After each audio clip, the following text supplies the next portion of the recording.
اور کاریگروں نے پیرس کے کیتھیڈرل نوٹر ڈیم کو تقریباً 1 صدی میں مکمل کیا۔ آیا صوفیہ کی یہ مضبوط اور پرشکوہ عمارت شہر کے منظر پر چھا گئی اور اس کا 33 میٹر قطر والا گنبد دنیا کا سب سے اونچا گنبد قرار پایا، جو زمین سے 55 میٹر اونچا تھا۔ لیکن 26 سال بعد ایک زلزلے میں یہ گنبد گر گیا۔ بادشاہ نے فوراً ہی اس کی مرمت کا حکم جاری کیا۔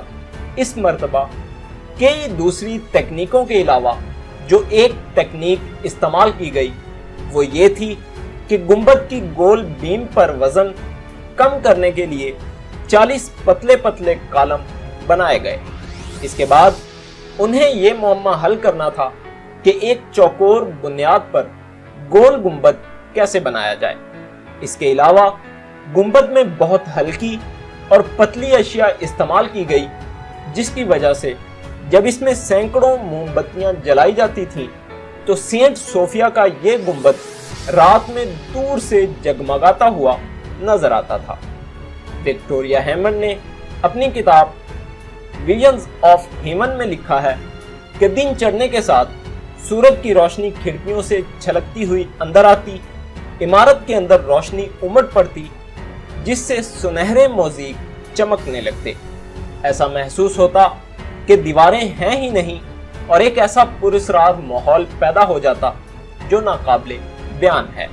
لیکن سن 558 کا زلزلہ وہ واحد خطرہ نہیں تھا جس سے آیا صوفیہ نے نمٹنا تھا۔ اس کی سلامتی کو دیگر خطرات بھی لاحق تھے۔ اصل گنبد کو سہارا دینے کے لیے اس کے ساتھ 2 بڑے اور آدھے گنبد تعمیر کیے گئے۔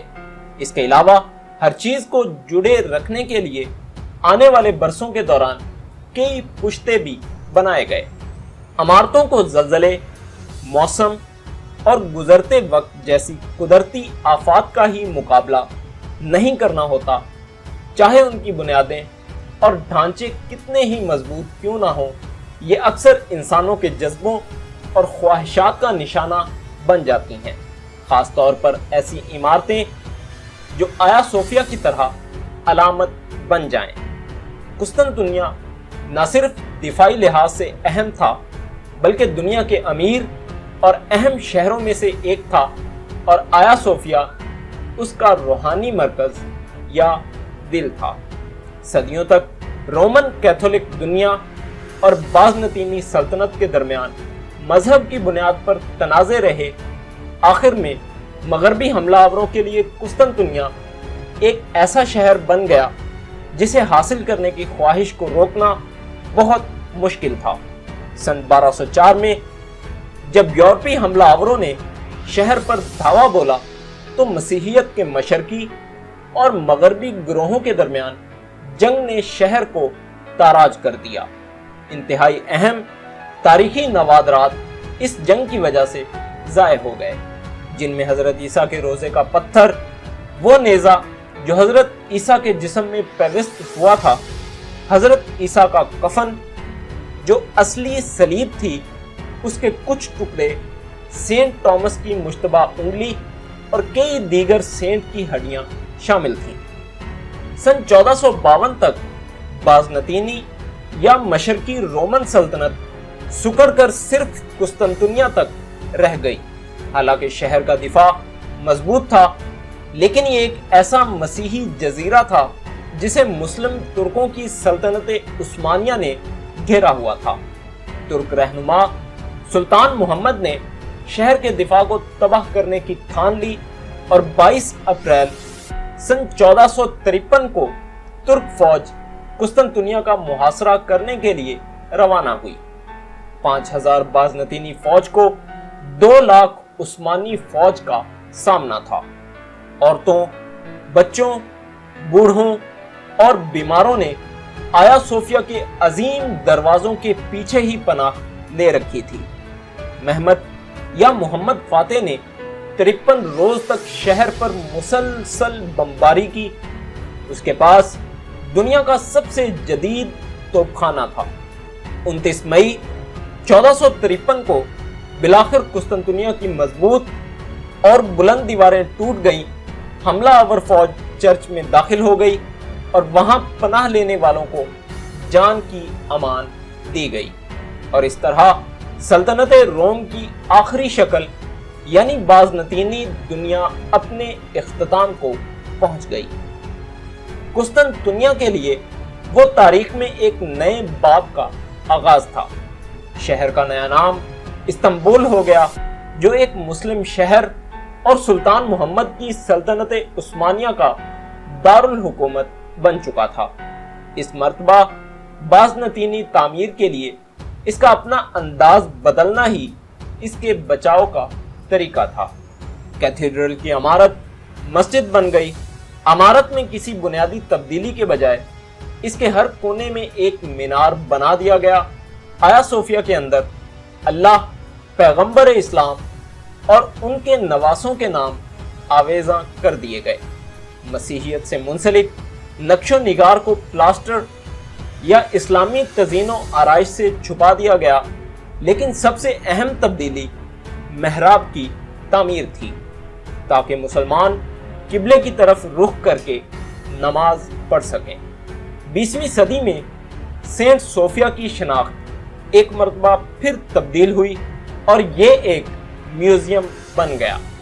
وقت کے ساتھ استنبول، جسے مشرق اور مغرب دونوں نے کئی مرتبہ فتح، تباہ اور دوبارہ تعمیر کیا، ایک ایسے شہر میں تبدیل ہو گیا جہاں بھرپور ایشیائی اور یورپی اثر اور ذائقہ ملتا ہے۔ وہ شہر جہاں دنیا کی کئی ثقافتوں کا ملاپ اور ارتقائی عمل نظر آتا ہے۔